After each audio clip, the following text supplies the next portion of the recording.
Bismillahirrahmanirrahim, da sunan Allah mai rahama mai jin ƙai.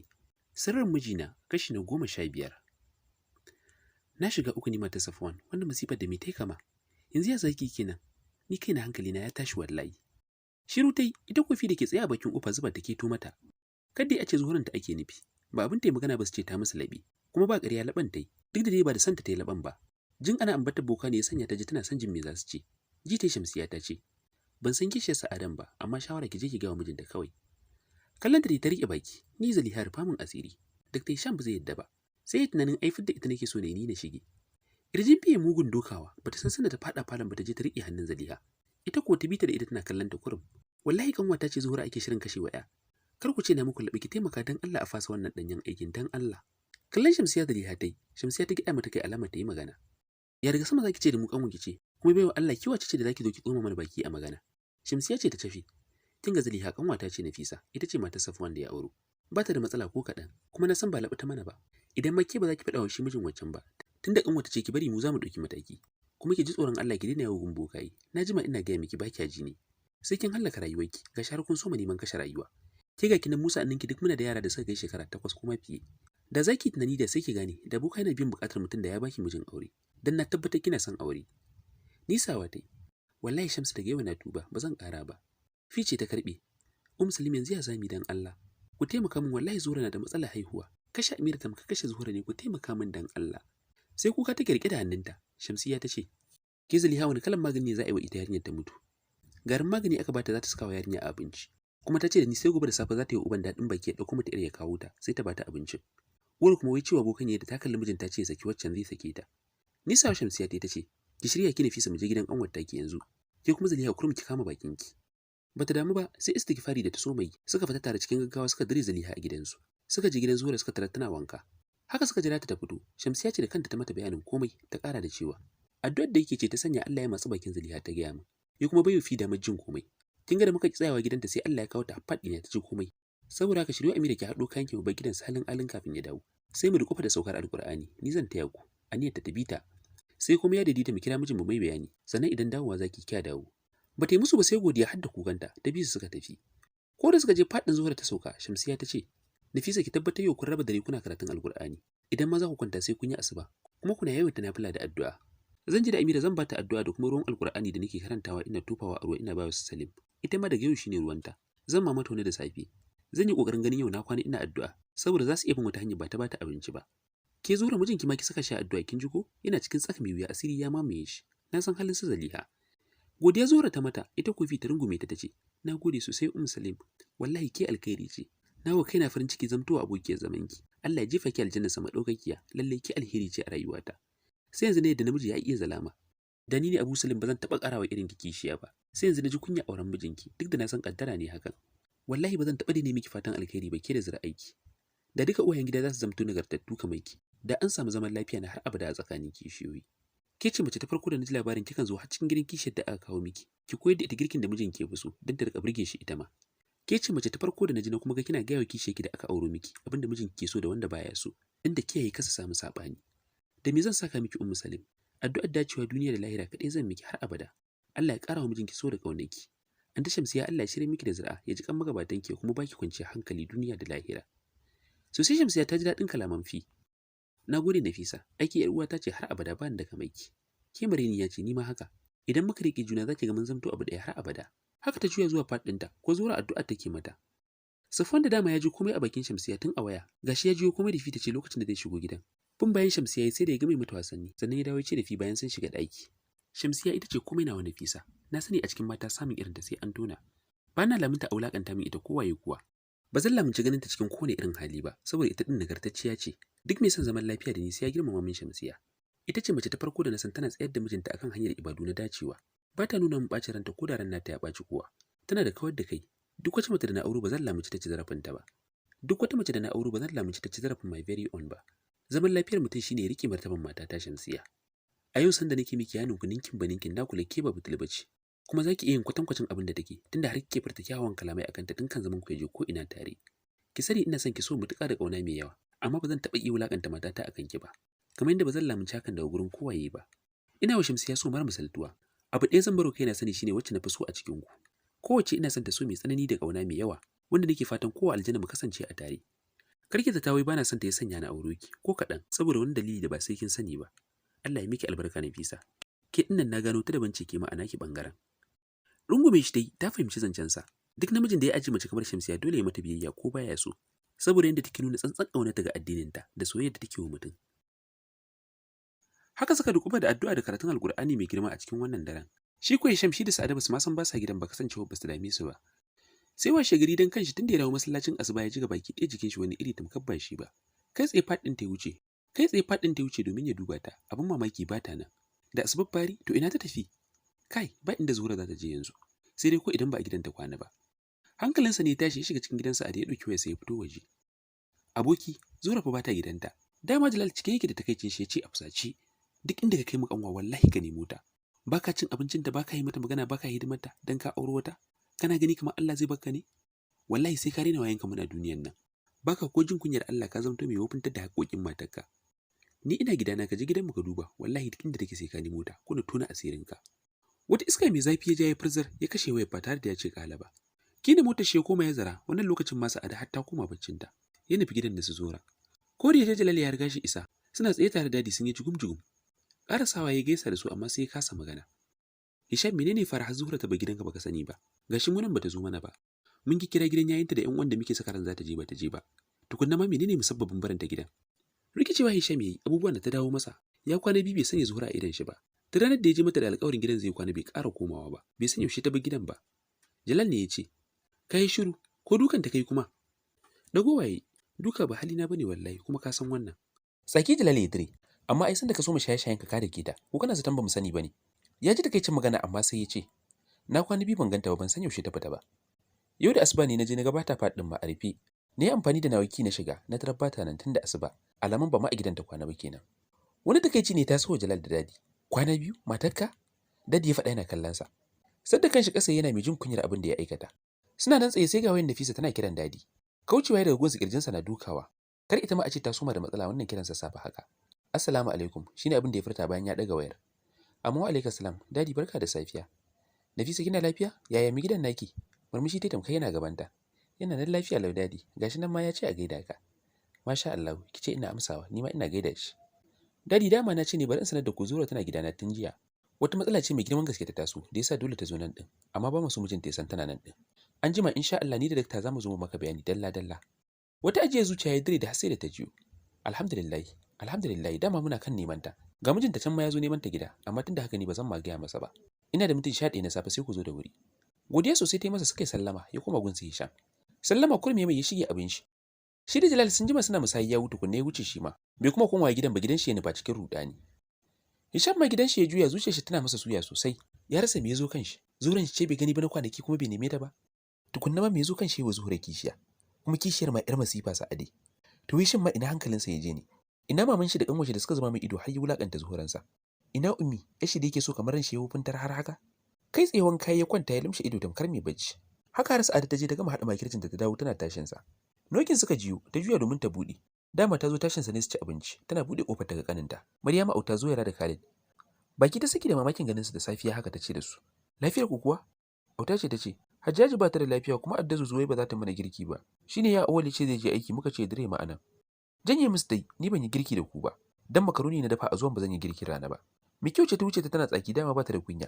Zuzu mai kyau haka ake kiranta saboda kyan da gadiri. Maryama auta tace. Ke fa Adda Zuzu kina da matsala ya zaki wa Adda tsaki. Babu wanda ya kula ta suka yi ciki gaba ɗayan su. Ita ko ta wuce ciki. Ganin yana ban ɗaki ya sanya ta zauna tana zaman jiran sa ya fito su je su ci abinci. Gashi ta matsi ya zo ya dauko ummi saboda ta shirya kashe tan yau. Har ta suma shirin hakan ma. Yana fitowa ta shugube. Wani kan bibi haka zamu zauna ummi bata sani ba. Dan Allah ka dauko ta mi kari a tare yau. Kallon ta yi. Ummi da babu ta sun tafi yaji ban san inda suke ba. Na bincika har gidansu ba ta can da alama bata kwana a gida ba. Zaru ido tai kamar wacce aka ce mutuwa akai. To ka je ka duba su mana. Bai ce komai bai gaba ta bayan shi. Ware idan da ta ganin plate din da ta ware wa ummi ta bade shi da garin maganin.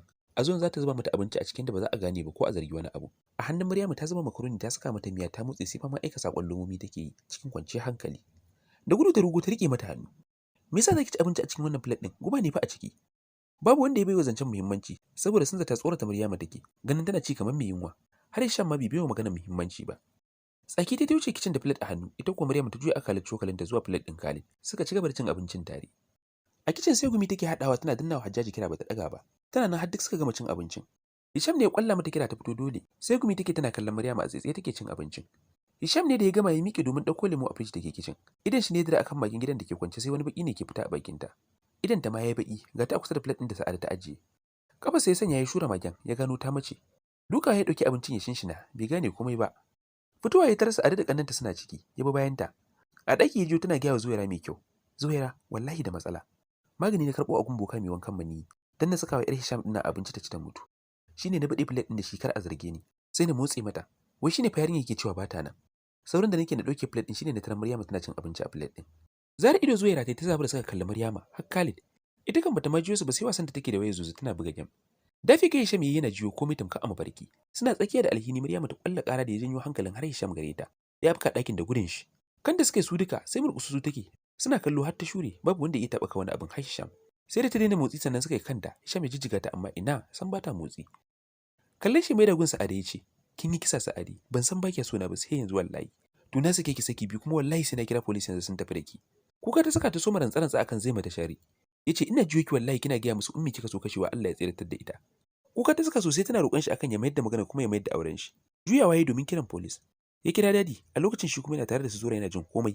Aikam ya gaya musu me Hisham ya sanan masa, suka tabbatar Allah ne ya tsiratar da ita. Police ya kira, cikin mintuna da basu wuce 30 ba sai ga su nan. Suka iso tare da su Zuhura har ma da wannan kawar ta Sa'adi. Haka aka dinga kes har kotu. Magana a can dai aka yanke wa Sa'adi hukuncin ɗaurin rai da rai. Aka kuma tirsasa Zaliha ta raka police gumboka, aka kama shi ma aka garkame shi.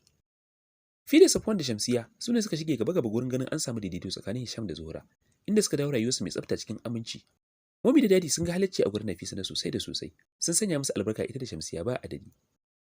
A falo Safwan yake zaune da Shamsiya yana mata tsifa, ta dora kanta a saman cinyarsa shi ko yana mata tsifa a hankali wai kar ta ji zafi. Cikin zolaya ya ce, "Very on sumakin nan ta yi da ta sosai, duk kin gama bata min jikina da ƙura." Turo baki dai a shagobe, "Haba Abulkair, ni yaushe dududu na wanke kan. Last week fa na wanke kuma aka min kitso. Dama babu wanda ya kai ka hango da ai." Murmushi yayi, "Allah dai ya sa ga zahiri nan, duk jikina da kanki ne. Ni mu je na wanke miki kuma ki min wanka, ki wanke min dattin da kika goga min." Bata kula shi ba dai har ya kammala mata tsifar. Suka je wanke busan mata da handraya, sai tsokanar da yake wai mai dattin kai. Idan da sabo kuma ta saba da tsokanar da yake yawan mata. Halinsa ne neman magana. Sai da ya daure mata gashin da ribon ya feshe shi da tararukan kai sannan ya ce, "Mu je ki min wankan ko?" Dama jiran shi take ta kwasa a guje akan ba za ta yi wankan ba, ta nufi hanyar waje. Bun bayan ta yi da gudun shi ma suka dunguma waje suna dariya. A can suka haɗu da Nafisa ta riƙe Shamsiya tana dariya. Salim menene? Ƙoƙarin kwacewa take, sake ni kar ya cifke na Allah ba zan ba. Kan su wani yunkuri ya ƙara so yana ƙoƙarin riƙe Shamsiya. Bayan fita koma tana ƙirƙira dariya, ita ko ta tattare shi da hannayenta. Yasaf me haka me ta maka? Dariya suke dukkansu suna haƙi. Bauta ta saka ni fa, kuma shine ita ba za ta biya ni ba.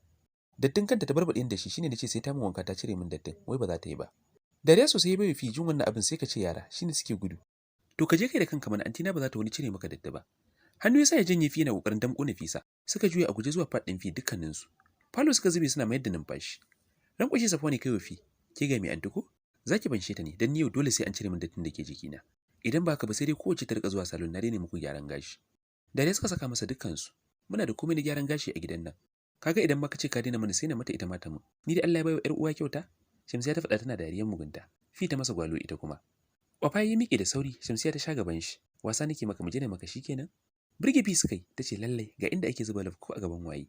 Tunda suka zama free da ni ko me zai sa na ji haushi? Ni ma umure kawai a dama da ni. Kan wani magana ya ce, "Ke kuma Nafisa tunda kika zuga ta sai ki zo ki shafa min mai idan ta gama sabe ni. Ba zan haƙura ba sai an min yanda nake so." Dare suka saka su biyu. Wanka ne kawai ba za mu maka a tare ba, amma don wannan ai mai sauki ne.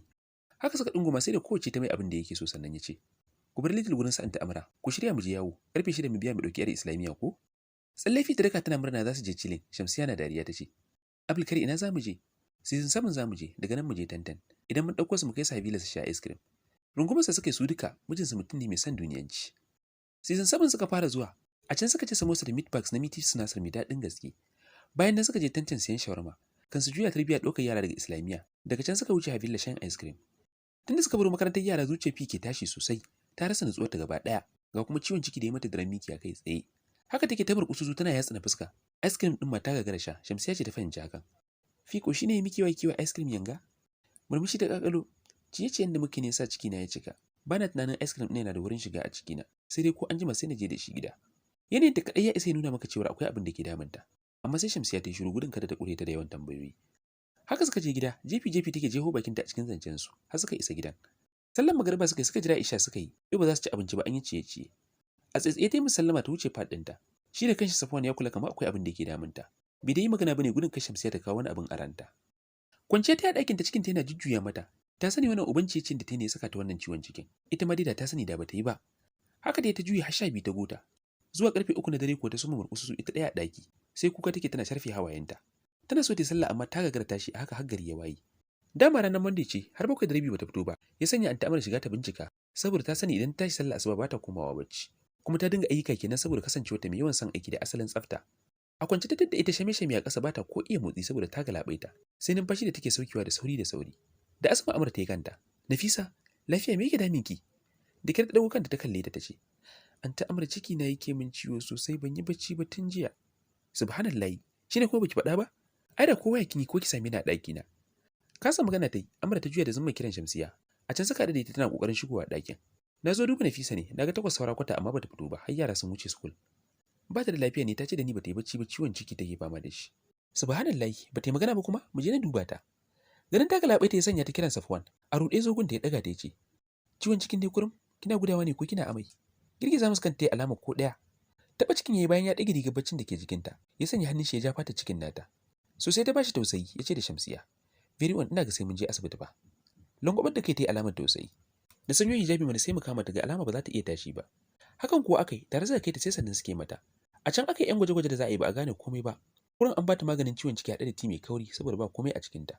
Shan tiki da wuya ta soma kwarara amai kamar ba gobe. Shamsiya duk sai ta ruɗe har da kukanta. Safwan ma da Hajjiyarsa da Zura duk suna wurin, har Anti Angel kuma kowa hankalinsa ya tashi. Haka suka dinga yi mata sannu, amma aman sai ya lafa sai ya taso. Tun tana iya yin kurawa har ta kasa, a kwance ma yi take yi. Safwan sai ayo ya tabbatar wa kanshi yana wafi san da baya wa rayuwar shi, saboda ya sha ganin patient suna ciwo fiye da nata. Wasu masu rasa hannun shi, amma Shamsiya ce kawai ke saka shi kuka idan ya ga tana ciwo haka. Sai gashi yana wafi ma wannan kukan. Ya tabbatar duk wanda ya wa irin san da ya ji kusa da na Shamsiya, to ko tabbas yana matuƙar san sa. Baya ji bayan mahaifiyar shi kokarin sa yana wani san da yake wa Shamsiya a rayuwa. Lalle yana ganin wannan san da yake wafi baya rasa nasaba da tsananin girmamawa da take wa Shamsiya. Shi kam duk wani masoyin Shamsiya masoyinsa ne na haƙiƙa ma kuwa. Haka aka yi ta fama kwana biyu a asibiti tana ta fama da amai mai tsanani da ciwon ciki. Sai daga bisani dai Shamsiya ta ce da Safwan, wai ni kam duk wannan gwaje-gwajen da ake wa Nafisa an yi gwajin ciki ne? Wani ciwo ne haka babu kakkautawa yarinya sai wahala take yi. Duk ta yi fayo da ita ta yi fari. Jinjina kan shi yayi. Nafisa fa auren ta biyu wannan ne na uku. Ta ce da ni ko batan wata ba ta yi ba, bana tunanin ciki ne da ita. Mamakin shi yasa ta rike baki. Ka sani ko rabo ne babu a tsakaninta da mazan sai a wurinka? Daina wannan magana a je a yi gwajin kawai a yi mata hoto. Bai musa ba aka je aka yi mata hoton, nan take ko sai ga ciki. Sati 13 har da kwana 2. Mamakin duniya ya kama Shamsiya, ko kaɗan cikin Nafisa bai taso ba, ko ta wani alama na mai ciki. Ko a wannan ciwon cikin wata ta ci wani abu ne da ya taɓa cikin da ba za mu a gane ba. Murna auren Shamsiya ba a magana, Allah ya sanya mata san yara. Gashi ita ma yadda kaddarar ta zo. Za mu iya cewa ta fi Safwan murna da zumuɗi. Kofi ta sha mamakin jin tana da ciki, saboda babu wani abu da ya nuna mata alama hakan. Idan ma cikin ne a girginta bata kwana 2 ba a gidan ta samu cikin. Haka dai aka yi ta murna. Ta yi sati 3 a asibiti kan ta dawo normal aka sallame ta. Haka suka koma gida cike da ƙaunar juna, suka ci gaba da renon cikin ta har isa haihuwa. Allah ya sauke ta lafiya ta sami baby girl, kowa yayi farin ciki. Ranar suna aka saka wa yarinyar Shamsiya. Gashi dama Safwan ya hana wa Fi komawa wanka gida. Shamsiya ce ta yi ruwa ta yi tsaki ta kula da Fi tsakaninta da Allah har ta yi 40. Kayan gyara ko uwar da ta haife ta iyaka kenan. Babu kisa haka ta gyare wa Safwan matarsa ta dawo sabuwar fil. Fi har kunyar da take ji. Ko a tarihi bata ji mace irin Shamsiya ba, ga riƙon addini ga kuma riƙon amana. Tana biki amma kunna mata karatun Alƙur'ani take kullum. A cewa ta idan baka da tsarki kowane mugun abu ko iska zai iya cin galaba a kanka. Haka kuma bata bari ta zauna sai tana tasbihi tana istighfari da salatin Annabi Rahama sallallahu alaihi wasallam. Ta koyar da ita abubuwan addini da bata san da su ba. Ta nuna mata miƙa wa Allah lamura da komai. Kai Shamsiya lalle yar aljanna ce. Tana daga cikin mata mafi alkhairi a duniya. Sai ka jere mata dubu baka cire irin ta ɗaya ba. Allah ya ba mu ikon zamtuwa irin ta. Ya sanya mu zamto masu addini da alkhairi a rayuwa. Zura da Fida ma dukkanin 'yan gidan sun zama abu ɗaya. Komai ya wuce auren su kamar ba a yi ba. Alhamdulillah. To, 'yan tsakar gida. A nan muka kawo ƙarshen wannan littafi mai suna Sirrin Mijina. Ina mai baku hakuri sakamakon kawo labarin nan da ne cikin dare. Dare ma irin wanda na daɗe ban yi irin shi ba. A zahirin gaskiya da labarin ba zai zo ba saboda ɗan ƙalubalen da aka samu. But amma kuma na ga rashin dacewar a zauna jira ba a gani ba kuma ga na yi muku alƙawarin cewa ko da ba a samu labari ba komai dare zai zo. Alabashi kwatsin kayi shi da safe. Hakan yasa na zauna sai da na karasa shi na kawo shi a yanzu. Dama an ce aski in ya zo gaban goshi ai ya fi zafi. Zan yi amfani da wannan dama kamar yadda aka saba in yi godiya a gare ku yanzu tsakar gida bisa ga yadda kuke nuna min kauna, kuke min kara, kuke kuma yi min fatan alkhairi da addu'o'i na gari. Allah ya saka da alkhairi, Allah ya bar kauna, Allah ya bar zumunci kuma Allah ya biya muku dukkanin bukatunku.